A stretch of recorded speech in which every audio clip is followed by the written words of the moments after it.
So this is the last time you'll ever hear the car with a stock exhaust.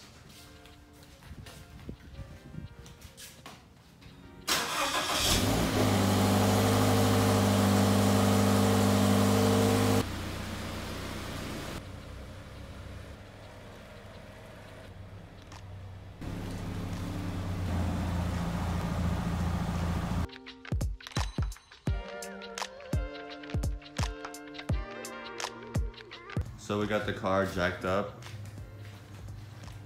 on both sides. It looks pretty high from here. And now it's time to take the stock exhaust and mufflers off, so yeah. All right, so we got the nuts off here and right here. That's how we get this huge muffler out. All right, so oh, that's a long way there. Yeah. All right, so we gotta take this out, which is on springs on both. Okay, the back one's gonna be hard to get up, but it's all the way close to the front pipe, so it's connects from the front pipe from this. Oh, over it. Got it. Yep, get out of the way. All right, we got this out. This is the mid pipe. Something that we don't need. Probably an extra part that they added in. Thanks, Toyota.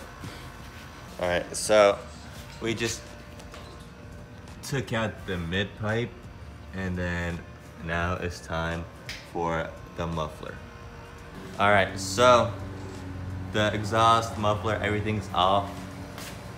This fat piece, look at that muffler, it's huge. Gets replaced with this fat piece. Not even fat. Okay, so we're unwrapping it. Hey, Kaden, can you turn on the light? Oh my god. The last minute helped. Oh my god. That is absolutely crazy. Alright, so we're just gonna get the tips and mufflers on first, and then we'll get the resonator and the mid pipe on. So we got the muffler and tips on. We just got to get the mid pipe on. But these, so I forgot to mention this. I went with the titanium tips, with the burnt tips, and they're adjustable, so that's the best part. So, and we'll adjust them after we got the whole thing installed, and you guys will see that later. All right, so we're just adjusting the tips now. All right. What do you want? Yeah, okay. So the tip. You fix it, I tighten it. Is like, because you can bring it out or you can push it in. So I want mine a little out. Okay, so that's how it looks from this angle. It's a little bit out and like it's poking out, so that's how I want it, and we're gonna fix that other side too. So the exhaust is on, tips are aligned, mid pipe, resonator, everything is done, and now it's time to start it up.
All right, so we got my car on a lift because this right here wasn't on correctly. Was still hot, but see, that is different from that. So we got a new replacement part for it. We couldn't do it with just regular jack stands, so we put on a lift. And so this is what the whole exhaust looks like on the car. So I forgot to tell you guys that you guys need exhaust hanger removers to get this out of the hanger right here. And there's 4 of them, I think. And that's what we use to get them out, and it's gonna make your life a lot easier than just using your hand or whatever you wanna do. But so I've had the exhaust for like over a week now, and it's not as loud as I thought it would be. I mean, that's also a good thing, but the tone of this car is like really deep and like aggressive tone to it, which I really like. So I know we were like all over the place with the whole video. I completely forgot to do an intro. I forgot to like get the sound of the old exhaust and everything, but that's gonna come later in the future. But alright, so we got everything tightened. We got the new, we got this new bolt on here, so that's good. And so I also have the tips extended out a little more because they look a lot better with them sticking out, so we also did that. And that's it for my video. If you guys liked it, make sure you leave a like and subscribe, and also comment what other mods I should do to my car. So it's like our car together, you know, it's like it's the whole channel's car. But hope you guys liked it. Make sure you like and subscribe, and see you guys later.